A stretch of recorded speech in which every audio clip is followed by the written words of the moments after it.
Welcome to It's All About the Questions, where learning to ask the right questions can help you achieve lifelong success. Now, here to help you ask all the right questions is award-winning author, international speaker, and business strategist, Laura Stewart.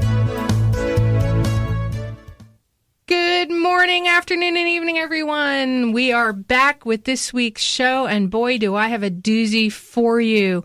I'm excited to have my dear friend of, we're thinking like 25 years or something like that, Roger Wernow, on the show today.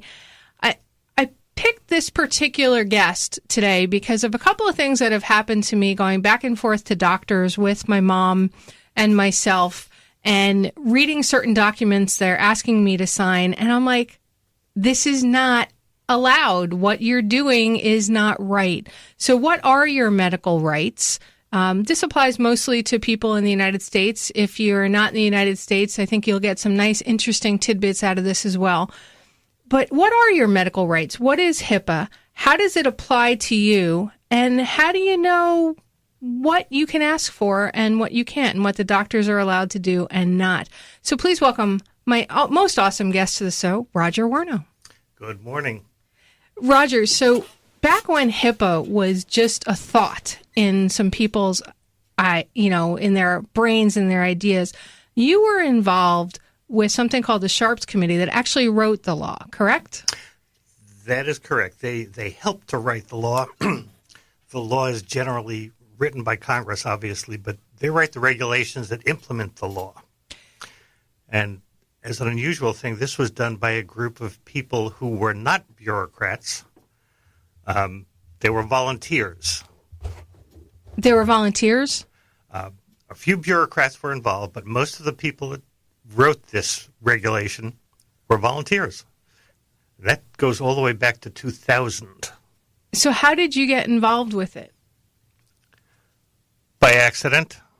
By accident? I mean, you have this background and everything. I do have the background, but I foolishly went to a seminar, and I sat in the front row, and sitting next to me was the Secretary of Health of the state of Florida. I didn't know that, but I did open my mouth when I didn't like something that was said, and I guess I made enough of a spectacle that when the seminar was over, I felt someone holding onto my arm and saying, "I'd like to talk to you for a few minutes." Now, I knew you because you had a technology services company like I did in my last incarnation, and you had a focus on healthcare. Did that prepare you to do this, or was it just because you honestly cared about healthcare and political stuff and all of that? Well, I actually have a healthcare background that goes back to high school, where my doctor's son, who is my closest friend, and I built a heart pump for a science fair, and it won a prize.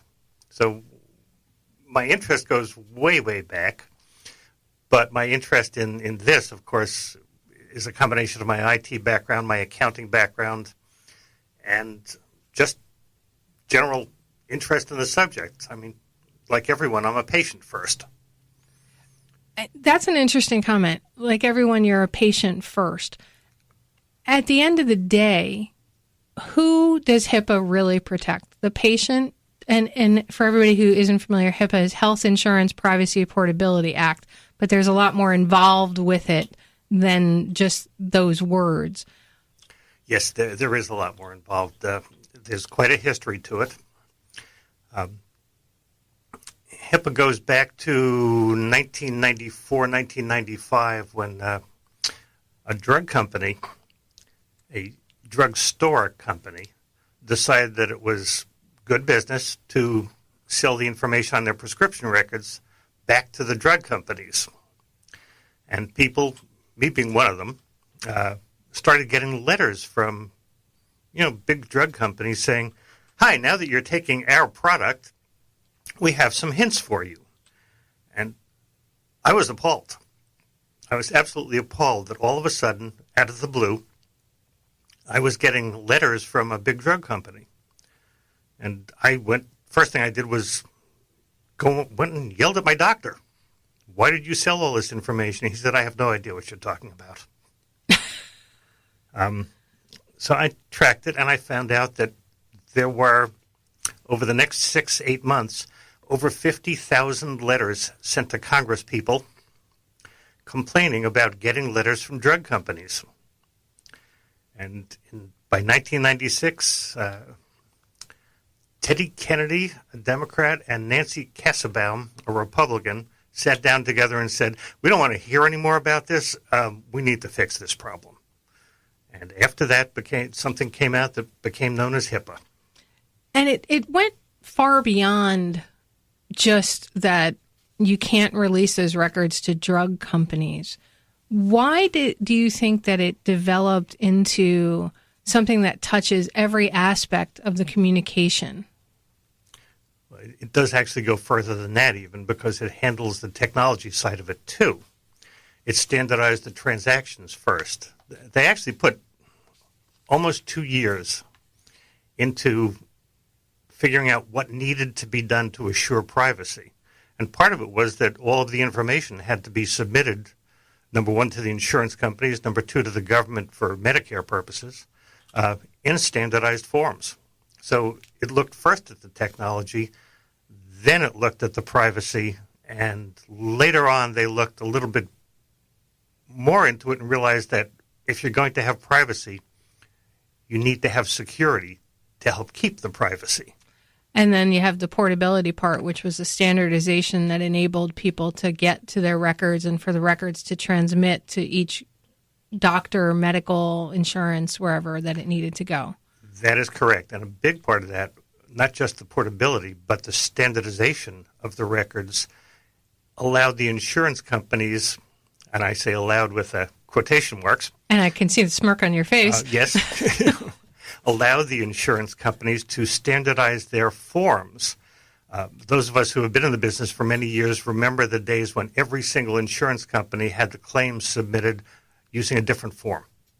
Wow, So okay. your average healthcare office had to have specialists for Blue Cross, specialists for Medicare, specialists for this, specialists for that. And the bottom line was it was very, very expensive. So at the beginning, they actually cut the cost of healthcare. By standardizing things and making it easier to process and stuff like Correct. that. Okay, so I understand the whole idea behind HIPAA, which was to, number one, protect your information. I mean, medical fraud, medical identity theft has become a huge, huge business. I mean, people's information have been stolen. I know some people who got bills from hospitals saying they had surgeries and they never did, and they discovered that somebody had gone in for surgery using their information because it had been sold on the black market for somebody to get some surgery that they needed. Are we taking things too far with this whole concept of HIPAA and beyond? Some people would say yes to that question, particularly a lot of physician offices feel slightly overburdened by this. Part of that is a lack of understanding of what's really required and what isn't required, but has become urban legend type of thing. Like the thought of, I still remember when this first started, people saying, well, how is this going to work? I'm going to sit in the doctor's office and I'm going to know that person next to me. Do they need to wear paper bags with eye holes over their head to keep them private? No, that's going a little bit too far. But there are lots of legends just like that still out there. Well, I know one of them is when you check in, they make you sign your name, and some offices, you sign your name and they immediately take it off on a sticker so that nobody else can see it. Other ones, they black it out. And other offices, the names are just there throughout the entire day, so anybody who walks in can see who else has been a patient since it's a full name. Is that another urban legend? Is that part of it? No, in some cases it may be a good thing to do. In others, it's less important. If you're walking into a seriously private place like an HIV clinic, that's a very good thing to do. To remove the names? Remove the names right afterwards. Okay. But if you're in your average doctor's office, they're going to remove the name. You're going to sit down next to your neighbor. And it's really hard to hide. So in that environment, it's a little different. So how does somebody determine the line that they need to walk if there's no one rule that says this is what you need to do? It starts to become a very gray area on how people implement. That's true. It is a very gray area, but the biggest thing you have to use is common sense. Common sense says that if you're in a doctor's office and you have 50 people next to you, you really don't need to do that because you're going to know at least 30 of the 50 people in a small town such as Vero Beach. Right. If you're in an HIV clinic where they purposely stage their people to come in so that they don't see each other, and there are clinics that are careful enough to do that, well, then peeling that name off is a really good thing to do. Okay. So you're supposed to apply some common sense to this. Which some people will tell you there is no common sense in medicine when it comes to implementation. And that seems true very often. All right.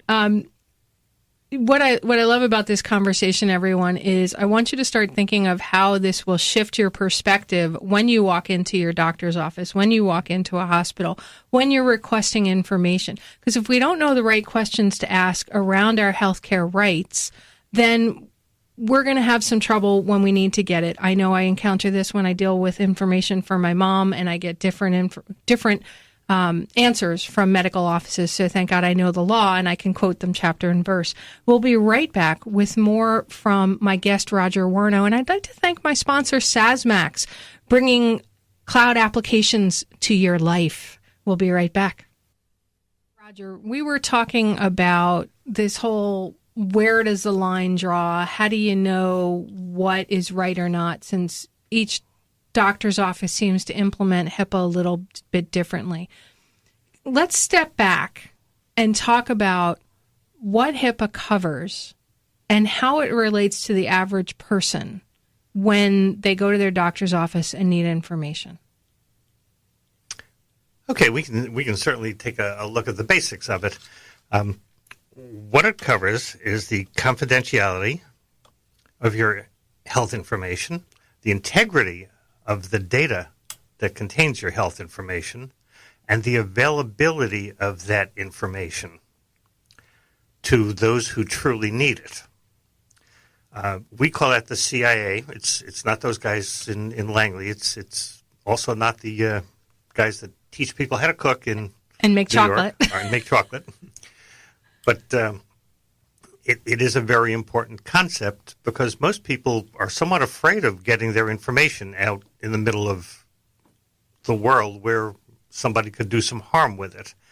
But the confidentiality is obvious. It's keeping the information private.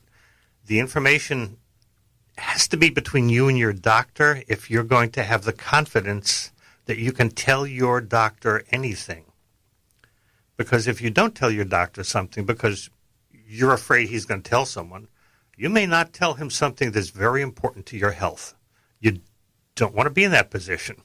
Okay, so that handles that first part of it, the privacy, in terms of between you and the doctor. Right. The integrity part of it is more internal to the doctor's office. They need to know that that data is solid, safe.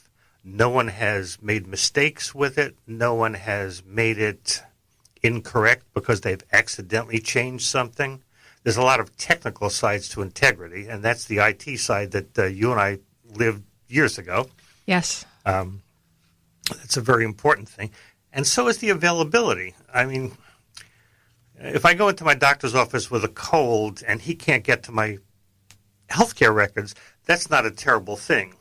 But if I'm lying on the table unconscious and the heart surgeon is about to open me up and has a scalpel in his hand, and he turns his head to look at his screen to see what the last image of my heart was, and the screen is blank, the availability becomes a serious issue. Okay, and that's an extreme example of availability. Yes. I know that myself, a few months ago, one of my mom's doctors broke off from the practice he was at and went into his own practice. We signed pieces of paper that said we wanted the records transferred. You know, we've probably all have seen these things where they go, okay, we need records from another doctor. So we signed it. And then they go, oh, well, you're going to have to pay a fee to get your records from the other office to my new office. And that fee is the only way you're going to get it transferred. And it's like, well, wait a minute. You're the one who decided to leave your practice that you were with and go out on your own. Number one, why do we have to pay that fee? And number two, the other practice made it so onerous to get the records out, to get the images and stuff, that after about 4 or 5 months of trying, we basically gave up. You were not the first person I heard that from. It's become a major issue, and it's become enough of an issue that some congressmen that are on the Health and Human Services committees went to Health and Human Services and said, you have to fix this. You need to address this issue. And the issue is in process of being addressed at this point in time. They've had a couple of guidance documents come out, and guidance documents, when they come from Health and Human Services, have the effect of law. As far as the doctor's offices are concerned. So while they're not truly the law, they are the standard of care. And when you see the standard of care being violated, Health and Human Services tends to send their not-so-nice folks out to walk into a doctor's office and say, guys, we need to have a little discussion here. And they're doing that at the rate of, they have approximately 600 people out on the street now looking into things like this. But that particular issue, you do have the right to your records. They are not allowed to unreasonably get between you and your ability to get those records. Indeed, as of this week, a form has been accepted by Health and Human Services as the standard form to use to get your own records. It was just published about 3 days ago, and it's somewhat easy to get. If you'd like to follow up at some point in time, I will get you the link for it. That would be great, and we'll post that on the website for people as well. That'd be terrific. We are sending it out to approximately 90 of our clients who now have customized forms for this. We're saying this is a great idea. One standardized form for everyone. We're giving up our own copyrighted form and using this one instead. It just makes a lot more sense. But it does say, these are the records I want. This is when I want them. This is how I want them, because you have the right to get them either on paper or electronically if they're available that way. And these days most are. When you need them or who you want them sent to. Now, can you be charged for this? Yes. Every state has its own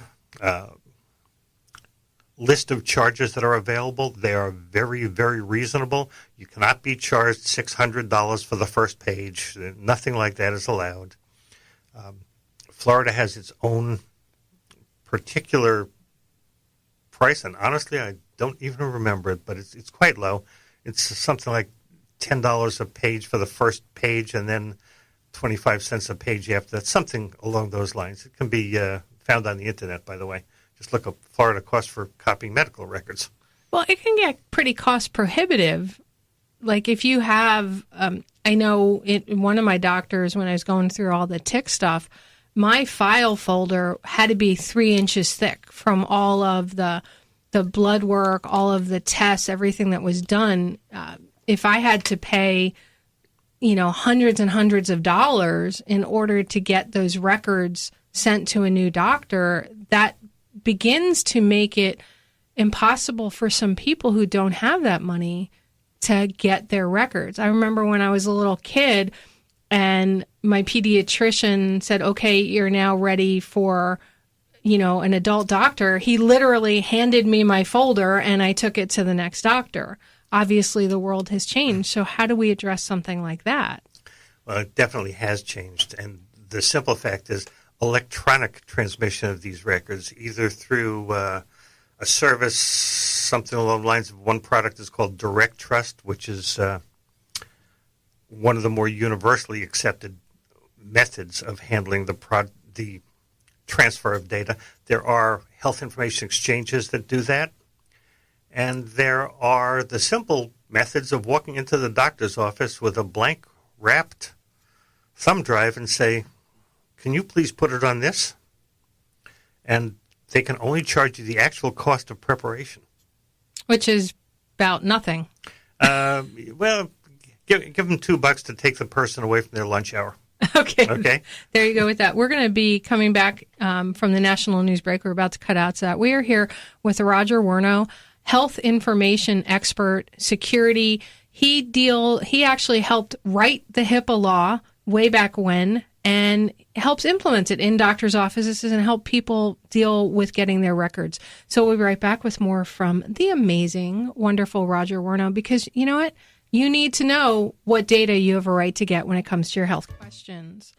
For me, asking questions is about shifting your perspective and making you think in a different way.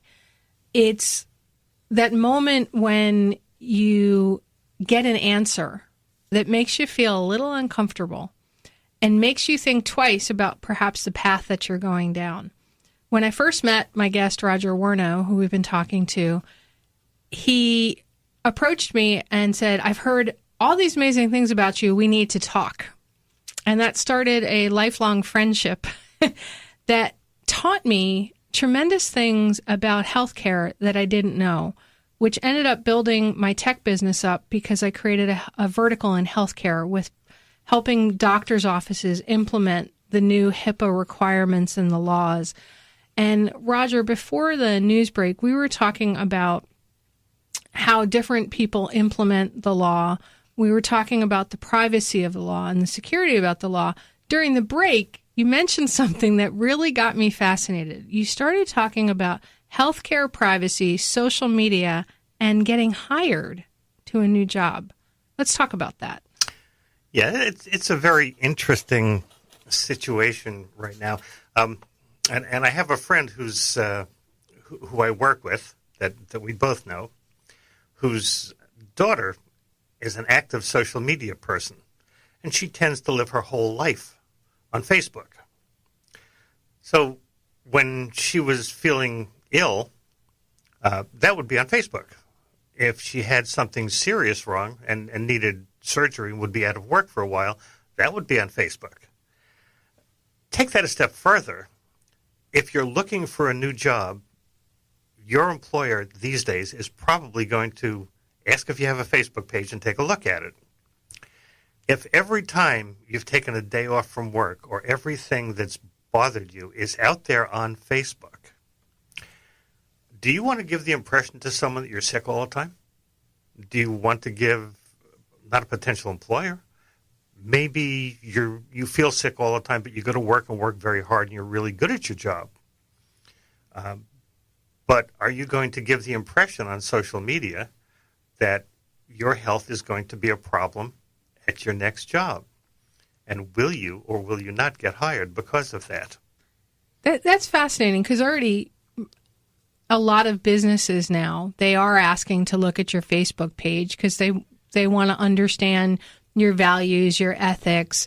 If you've done anything really stupid, gotten really drunk, gotten whatever, defamed anybody on it, never would have thought about you put something on Facebook about your health that they may not hire you because of that. As a business owner, I know that I'd have to think twice if I saw somebody out there constantly being out sick or talking about always being sick or how they're not feeling well. Maybe they got really drunk one night. It would definitely make me question it because every single employee I have, I need their skills there as much as possible. Well, take that a step further and say, okay, I may put this on Facebook, but it really doesn't have the details. My doctor may have the details. So what's the value of somebody getting to my healthcare record? I can tell you that the value, last time I checked this, of a healthcare record on what a lot of people call the dark web, runs from about $50 to $75 per healthcare record, as opposed to your credit card, which is worth about 50 cents. Okay, so take us through that. What about that healthcare record is important? I've given the example about somebody's having false surgeries when their information was stolen, but let's take us into that. Okay. You really can't change your healthcare record. You've had an appendix removal. You've had all of your shots. You've had, for some people, children, operations. You've had issues. Your whole healthcare record is something you don't ever want to change. It's not like your credit card where you can call the bank up and say, cancel that one, send me a new one, thank you, and it's done the next day. You really can't do that with your healthcare record. Someone can build an entire persona of you with your healthcare record. They know your Social Security number because it's probably part of your Medicare number, which, by the way, is going to be changed soon enough. Not soon enough, but it will be changed. It has the color of your eyes. It has your height. It has your rough weight. It has all of this information about you that you can use to build a personality for yourself and go and get a mortgage loan. People have done that. All because they were able to get access to your healthcare record. That's correct. And it will be consistent. If someone goes back and says, well, I'd like you to get me a copy of your healthcare record. If you could get that without stealing a new copy, it would be identical.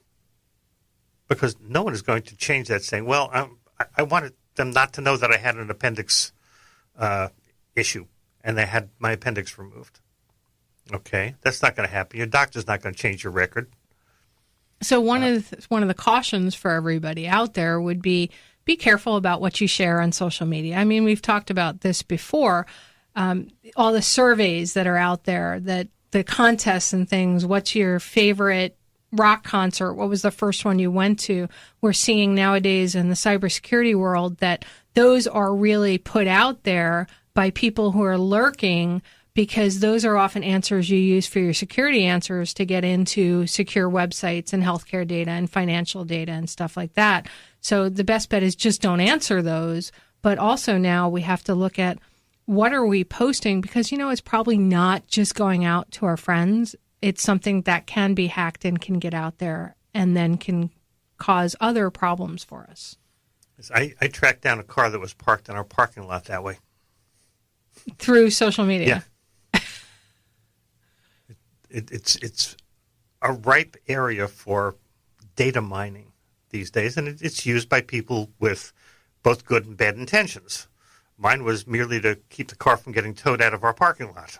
But you found it through social media. Yes, I did. All right, everybody. So when you're looking at your own postings on social media, let's ask ourselves this question. Is this something that if it were to get into the hands of the wrong person, not the right people that you want praying for you or helping you out with something, how damaging could it be? Let's use some common sense out there. Now, Roger, you and I both helped medical offices implement HIPAA and security. Recently, I was somewhere where they asked me to sign a piece of paper that said, if you don't sign this, the doctors can't even communicate with you. And it was a blanket statement. It said something along the lines of, by signing this, you've given all rights to us, third-party billing companies, doctors, affiliates, and other to communicate with you. Is that infringing on the HIPAA laws? Where does that take out? How do we know when we walk into a doctor's office if we can sign something?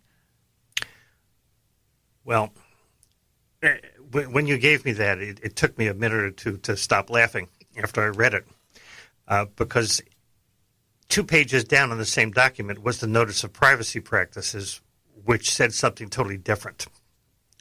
So one of the problems with something like that is someone perceived a problem and wrote their own little form to cure a problem that really didn't exist.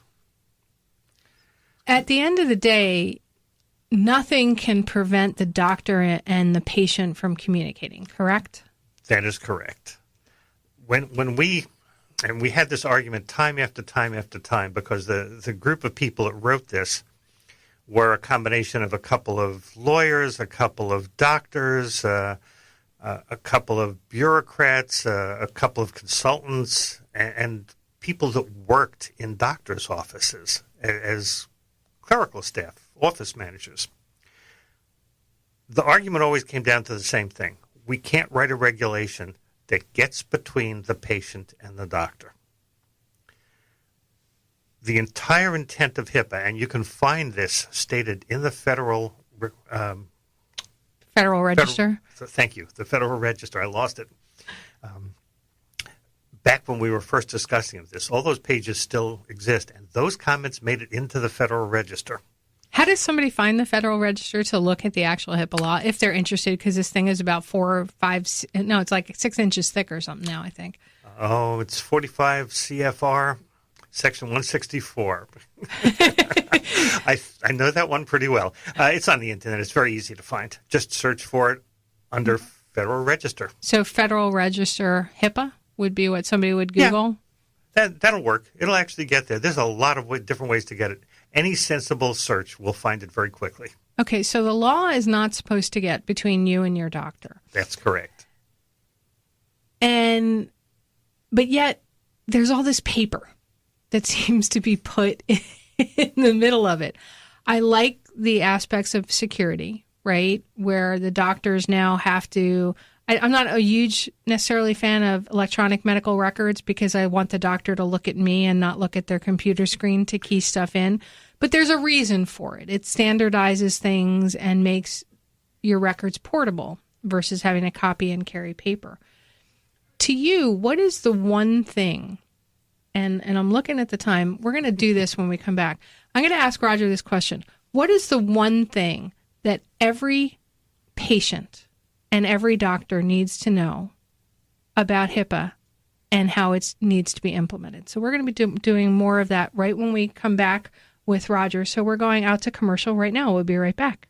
Here is the question. Okay, Roger. So before the break, I posed this.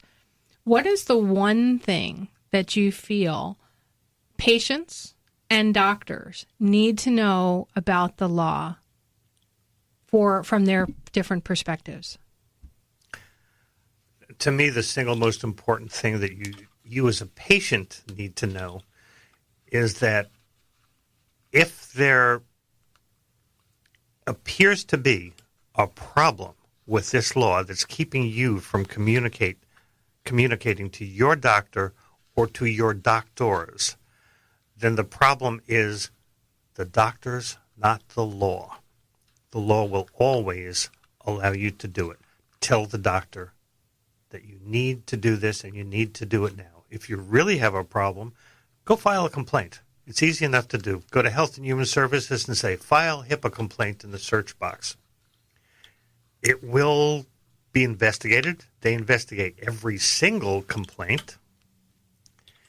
And they do it gently.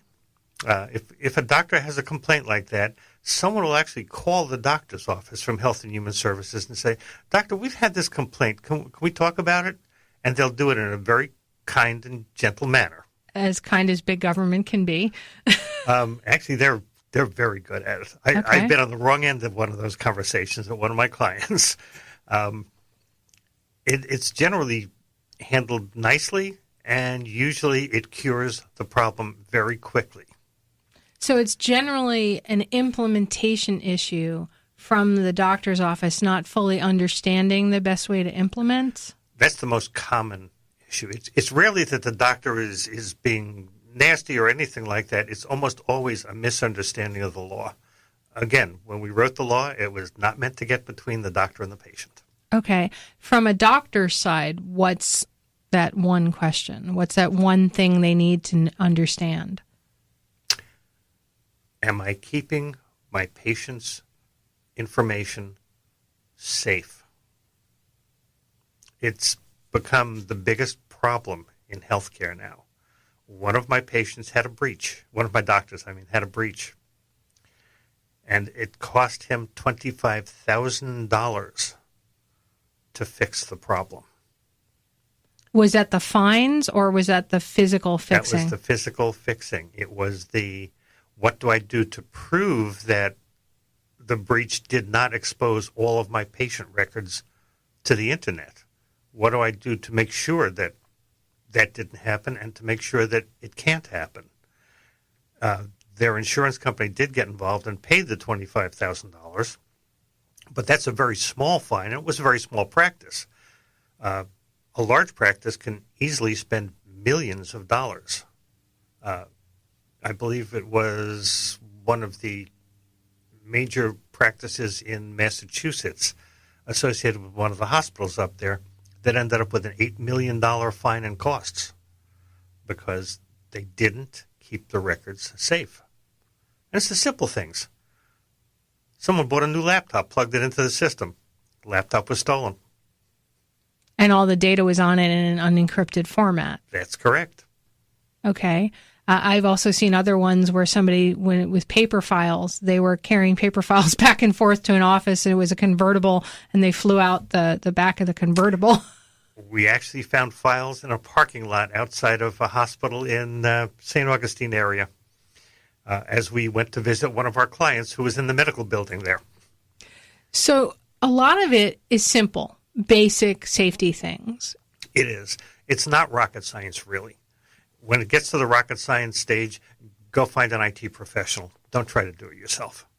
And if you are an IT professional, as I know I have a lot of my friends from my industry on board, and you want to deal with healthcare, you really need to step back, understand your liabilities as a business associate, and get trained in the proper way to handle that data.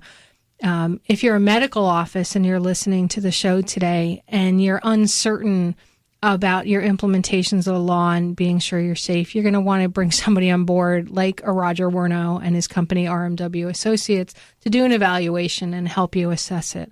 If you're a patient, I recommend you go to the internet and look on the Health and Human Services website.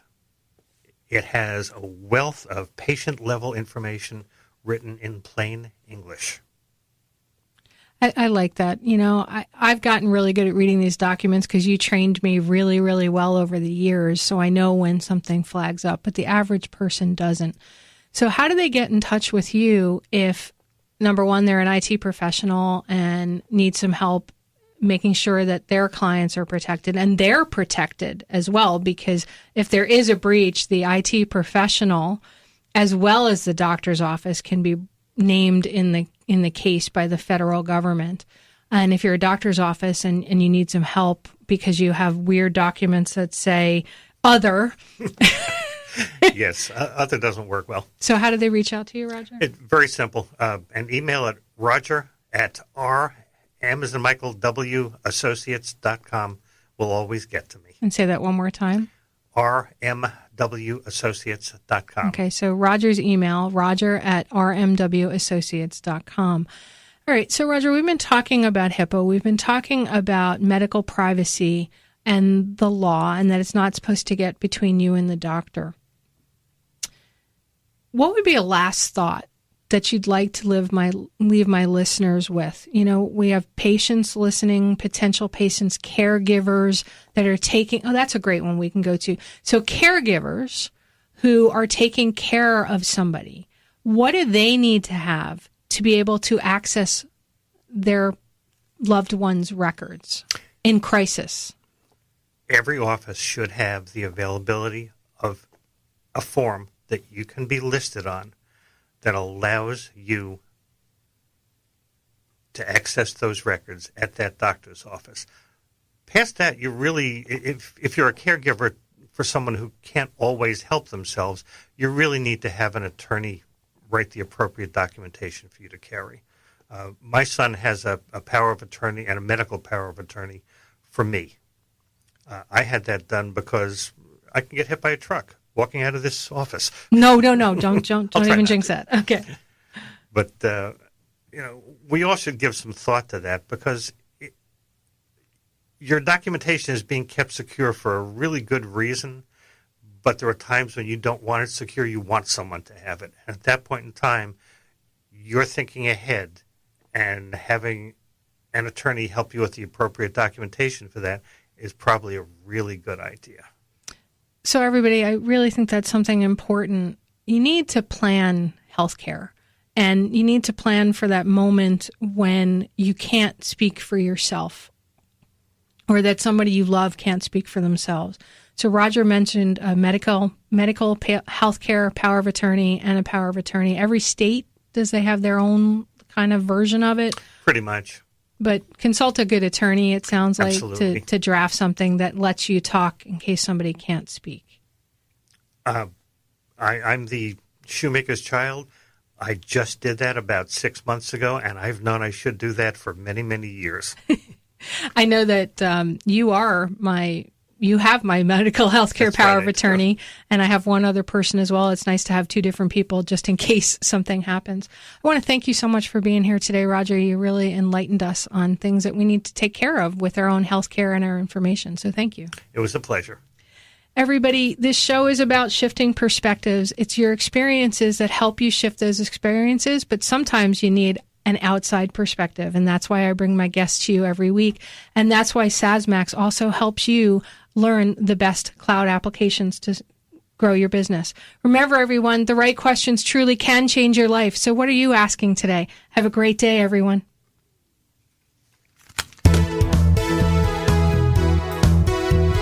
You've been listening to It's All About the Questions, starring Laura Stewart. Connect with Laura at it'sallaboutthequestions.com and download a free workbook that will help you ask better questions starting today.